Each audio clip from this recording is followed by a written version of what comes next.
guys, welcome back to my channel.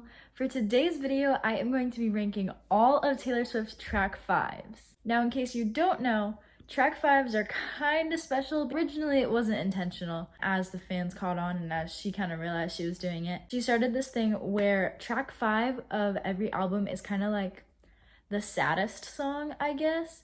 It's not necessarily always the saddest, but it's just the most emotional and the most like raw and heartfelt, if that makes sense. If you're not a Swiftie and you don't know that, or maybe if you are a Swiftie but you're a new Swiftie and you didn't know that, now you do. So obviously she currently has 10 studio albums. Well, there's the re-recordings, but I'm counting like the re-recording as like the album. So like Speak Now, Taylor's version is Speak Now, because it's Speak Now, but Taylor's version, and it has the same track 5 anyway.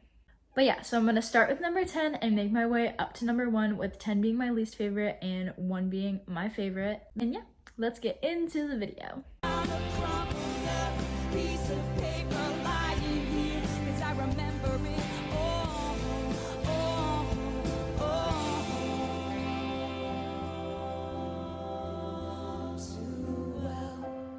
So in 10th place is Cold As You, which is track 5 of Debut. This song, it just really doesn't have any significance for me. I don't have anything against it, and I think it's a cute song. I just don't really have any feelings regarding it. I'm kind of just indifferent to its existence. Like, I'll listen to it if it comes on, I'll play it on guitar sometimes, but it's just not revolutionary for me. Number 9 is White Horse, which is track 5 of Fearless. Again, I don't have anything against this song, but I just have never really resonated with it. I feel like there's just other track 5s that are better, but I don't have anything against it. Number 8 is All You Had to Do Is Stay, which is track 5 of 1989. This one I feel like feels at first listen a little out of place for track 5s because it doesn't really sound like a regular track 5. It sounds more upbeat and happy, but if you listen to the lyrics, then you realize this is track 5 material. But I feel like there were some other songs that could have served as a track 5. I don't know. No, it definitely is the most track 5-ish song on 1989. I just think the album as a whole is very upbeat and kind of happy. Obviously, there's sadder songs, and it's not just surface level stuff. There's a lot of stuff that goes way deeper into everything. But yeah, I don't know. All You Had to Do Is Stay has never really stuck out to me a ton. It's never been bad. I don't dislike it. I think it's a fun song. But track 5-wise, it just isn't a highlight. In 7th place is Dear John, which is track 5 of Speak Now. I really do like it as a song. I think that the writing on it is so good and it's just so well thought out. A lot of people don't know this, but a Dear John letter is just basically a letter to a man that has wronged you. I forgot to specify this, but it's in a romantic sense. So a Dear John letter is used to terminate a relationship, and oftentimes it was used in times of war for women to write letters to their husbands who were off fighting in the war. So her entitling it Dear John obviously makes people think about who it's about, but at the same time, it's also just a letter that is written. It's an actual thing. And so she took this actual thing and she transformed it and made it her own, which I feel like is really, really cool. Number 6 is All Too Well, which is track 5 of Red. I have always loved All Too Well. I do feel like it's gotten to the point where it's a little bit overhyped, just because it used to be kind of a deep cut on Red and people didn't really talk about it, but then with the re-recording, so many people started listening to it, which isn't a problem because it's a really good song, and I do think that it's just wonderfully written. I love the metaphors and the imagery and everything about it. It really is a good song, and my channel name is literally based off of the song, but I just think that there's a lot of instances where people say, oh yeah, my favorite song's All Too Well, but it's not that their favorite song is All Too Well in a sense that they appreciate it for its literary value. It's their favorite song in a sense that that's one of the only Taylor Swift songs that they've heard recently, you know? In 5th place is The Archer, which is track 5 of Lover. I love The Archer so much. This song is just so well written, and I just love the way that the song itself feels like anxiety. That's a weird thing to say. But just the way that it always feels like it's building up to something and then nothing ever happens, it just like stops. I just think that that's really, really cool, and it's a really accurate representation of what the song itself is about. The writing itself is just so raw and so real. An album like Lover, where everything just feels so happy and so upbeat, to have the Archer in there really just provides an awesome sense of contrast. I think it's so cool that she was able to incorporate the theme of love into it while still letting it be about her insecurities.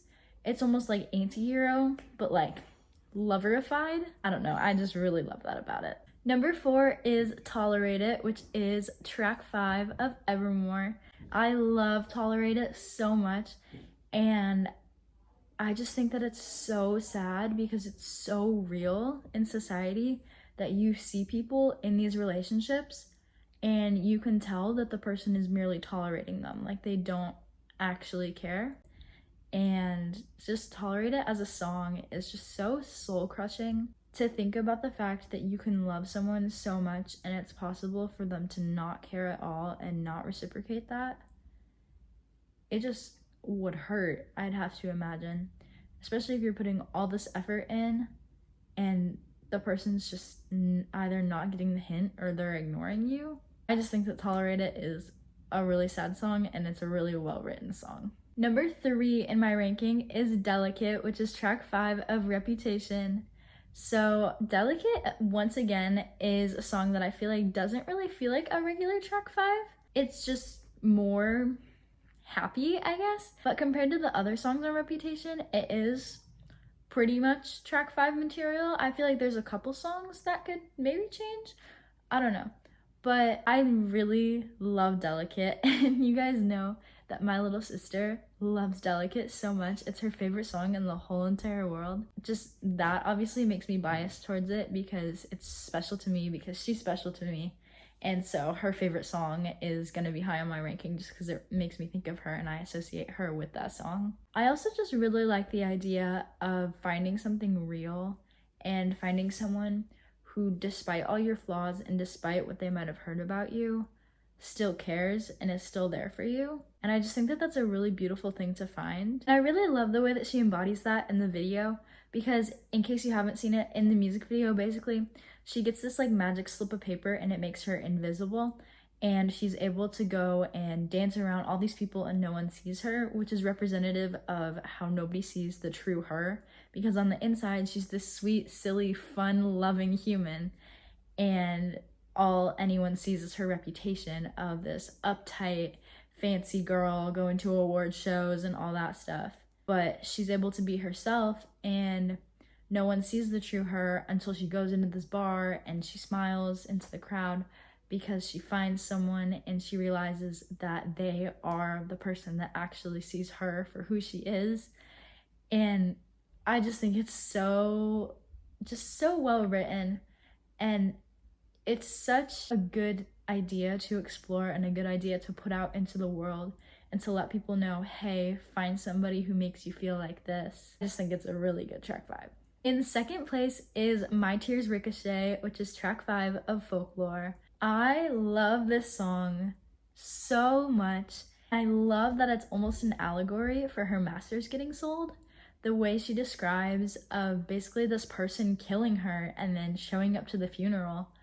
It's symbolic of how, I'm not going to name names, but certain people were responsible for things that happened to her, and then they're looking back down and they're watching her deal with it. She's like, okay, you ruined this and now you're looking back on it and you're not even sorry? Like, what's up with that? And I just think that the song itself is so mournful and such a good embodiment of what a track 5 is. It's so well written. The symbolism and the fact that it's pretty much an allegory is so cool. And then in first place, you guys probably guessed it, my number 1 track 5 is You're On Your Own Kid, which is track 5 of Midnight's. This could just be recency bias, but I love this song so much. I love the bridge. I love everything it describes. The way that it lines up almost perfectly with her career and her different eras is so cool to me. And I'm sure she did it on purpose, because knowing Taylor, everything is on purpose. I just love how she's written it, and I love the words she uses. I love the descriptions, the imagery, everything. And I love the story that it tells, because whereas most of the other track fives are very mournful, and not all of them are mournful, but most of them are more sad and just, you know, not really inspirational. But You're on Your Own, Kid is just so interesting because it explores the idea that you truly are on your own in this world, and it's up to you to make the best of your situation, and it's up to you to chase your dreams and do what you want and accomplish everything you want to do. And while that could be a depressing prospect at first, towards the end, when she says you can face this, it's like, okay, you're on your own, it's going to be hard, but I know you can do it. And that moment of just feeling like the universe is on your side and feeling like the stars are going to align for you, and hearing Taylor say, hey, like, you're on your own, but you can face this, is just such a cool moment of realization that you can accomplish your dreams. It's gonna be difficult, but you can absolutely accomplish your dreams. And I just think that's so beautiful. So that was my ranking of all of Taylor Swift's track fives. I hope you enjoyed this video. If you did, please make sure to leave a like. If you made it this far, comment down below your favorite track five and why. And I'm really excited to read those because I always love reading your guys' thoughts. Subscribe if you aren't already. Somehow there's 10,000 of you guys, which is crazy. I never thought that there would be that many. But if you subscribe, you'll be able to be notified whenever I upload a new video or when I make a community post. And my community posts are pretty entertaining sometimes. And this community here is so sweet. Everybody is so kind, so loving, so caring. Everyone just sticks up for each other and helps each other out. And I love what we've created. I think it's amazing. But yeah, thank you guys so much for watching. I love you, and I'll see you all next time. Bye!